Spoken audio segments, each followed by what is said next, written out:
तो जैसा कि लास्ट पार्ट के एंड में हम लोगों ने देखा था कि होली सन चंगसाओ को बोल रहा था कि अगर तुमने मुझे अपना मास्टर एक्सेप्ट कर लिया तो इसकी वजह से तुम्हें फ्यूचर में बहुत ही ज़्यादा बेनिफिट होने वाला है, क्योंकि मैं डांडाओ सिटी का एम्परर बनने वाला हूँ। इस पर चंगसाओ साफ मना कर एल्डर झाओ को ग्रीट करके यहाँ से जाने लगता है। इस चीज़ की वजह से होली सन को बहुत ही ज़्यादा गुस्सा आ जाता है और वो अपनी पावर का यूज करने लगता है। लेकिन तभी एल्डर झाओ ने एक प्रोटेक्टिव बैरियर बनाकर होली सन के अटैक को डॉज कर लिया था, जिसे देखकर होली सन को और भी ज्यादा गुस्सा आ जाता है और वो बोलता है, एल्डर झाओ तुम एक 7th लेवल के एल्केमिस्ट हो और तुम्हारी औकात हम लोगों की फैमिली के सामने एक चींटी के बराबर है। इस पर एल्डर झाओ को भी थोड़ा सा गुस्सा आ जाता है। लेकिन तभी होली सन एक पावरफुल अटैक एल्डर झाओ के ऊपर कर देता है, जिसकी वजह से वो दूर चला जाता है।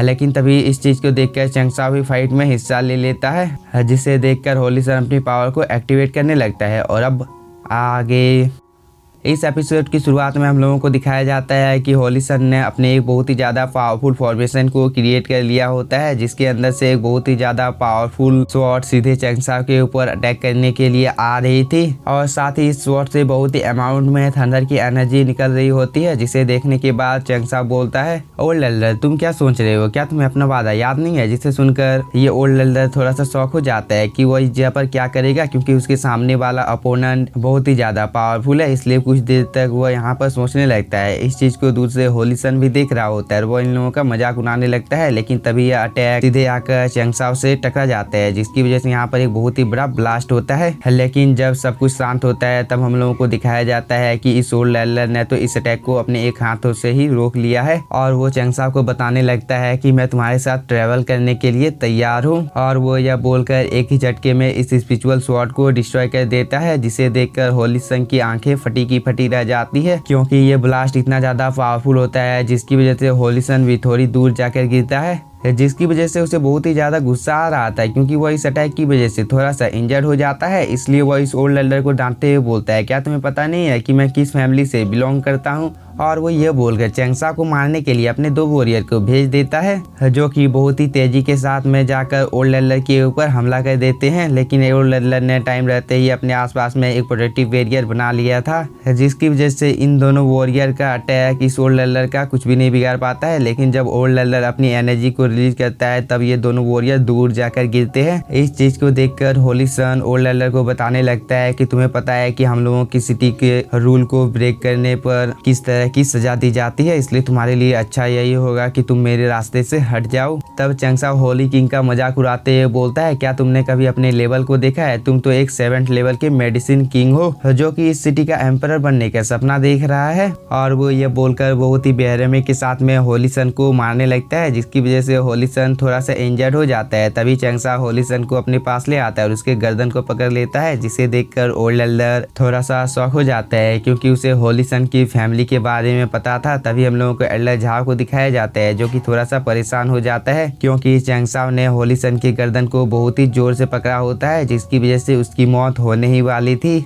तभी होली सन चंगसाओ को बोलता है, तुम यहाँ पर मुझे हाथ लगाने की हिम्मत कर रहे हो, इसका अंजाम तुम्हें पता है, क्योंकि तुम मुझे मारने के बाद बच नहीं सकते हो, चाहे तुम इस दुनिया के किसी भी कोने में क्यों नहीं छुप जाते हो। इस पर चंगसाओ सभी लोगों को बोलता है, कोई भी यहाँ पर मेरे और होली सन के बीच में नहीं आएगा। और वो ये बोलकर होली सन को बहुत ही ज्यादा मारने लगता है, जिसे देखकर ओल्ड एल्डर बहुत ही ज्यादा शौक हो रहा था और उसे तो अपनी मौत आंखों के सामने दिख रही थी। तभी चंगसाओ बोलता है, अभी तो मैंने मारना शुरू किया है। इस पर होली सन बोलता है, तुम बहुत ही बड़ी गलती करने जा रहे हो। लेकिन तब तक चंगसाओ ने एक अटैक होली सन के ऊपर कर दिया होता है, जिसकी वजह से वह दूर जाकर गिरता है। इस चीज को एल्डर जियान और उसके साथी भी देख रहे होते हैं और वो चंगसाओ की पावर को देखकर थोड़ा सा शॉक होते हैं। तभी होली सन के सर्वेंट आकर उसकी केयर करने लगते हैं।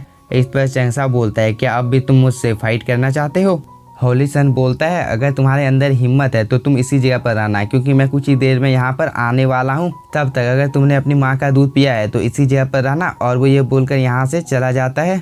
इधर हम इस ओल्ड एल्डर को देखते हैं, जो कि बहुत ही ज़्यादा परेशान हो गया था। इसलिए वो चंगसाओ को समझाने लगता है, अगर तुम्हें अपनी जान प्यारी है तो इस जगह से तुम अपनी जान को बचाकर भाग जाओ। तभी एल्डर झाओ भी आकर चंगसाओ को समझाने ही वाला था, लेकिन चंगसाओ इन लोगों को बोलता है, आप लोगों के लेवल इतने ज़्यादा हाई है, फिर भी आप एक छोटे से बच्चे से क्यों डर रहे हैं। इस बात को सुनकर ओल्ड आदमी को कुछ भी समझ में नहीं आने लगता है कि वो अब चंगसाओ को क्या बोलेगा। तभी चंगसाओ एल्डर झाओ को बताने लगता है कि आपको यहाँ पर चिंता करने की कोई भी जरूरत नहीं है, क्योंकि मैंने ही इस मामले को क्रिएट किया था, तो मैं ही इसका अंत करूंगा। लेकिन आप फिलहाल के लिए क्या आप मुझे बता सकते हो कि डांडाओ सिटी का यंग मास्टर मैं कैसे बन सकता हूँ?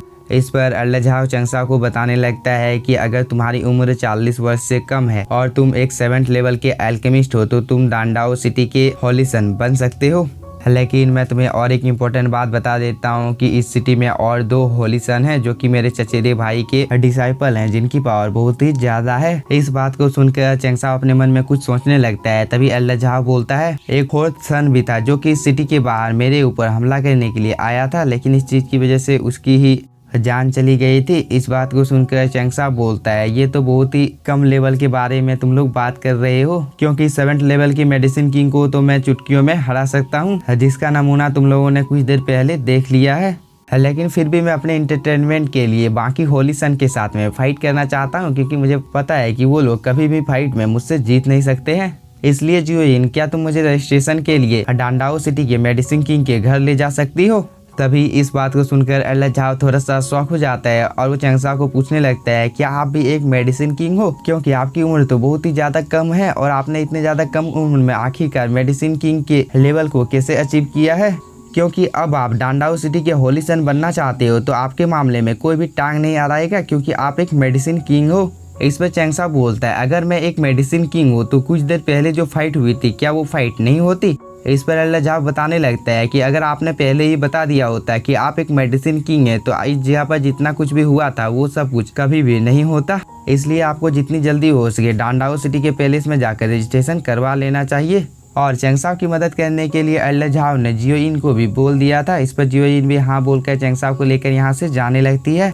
इसके बाद नेक्स्ट सीन में हम लोगों को डांडाओ सिटी के मेडिसिन किंग के पैलेस को दिखाया जाता है, जहाँ पर चंगसाओ और उसके साथी आ गए थे। तभी एक वॉरियर इन लोगों का रास्ता रोकते हुए बोलता है, यह मेडिसिन किंग का पैलेस है, तुम लोग बिना परमिशन के इसके अंदर में नहीं जा सकते हो। इस पर अल्लाह इस वॉरियर को बताने लगता है कि मास्टर चंगसाओ एक मेडिसिन किंग है और वो इस एग्जाम को यहाँ पर देने के लिए आए हैं। जिसे सुनकर ये वॉरियर पहले में तो थोड़ा सा शॉक होता है और वो इन लोगों को इस जगह पर रुकने के लिए बोलकर मेडिसिन किंग को इस चीज के बारे में बताने के लिए चला जाता है। लेकिन इसी के साथ हम लोगों का ये एपिसोड हो जाता है खत्म। अगर आप लोगों को वीडियो पसंद आया होगा तो चैनल को सब्सक्राइब कीजिए और वीडियो को like. Thank you for watching.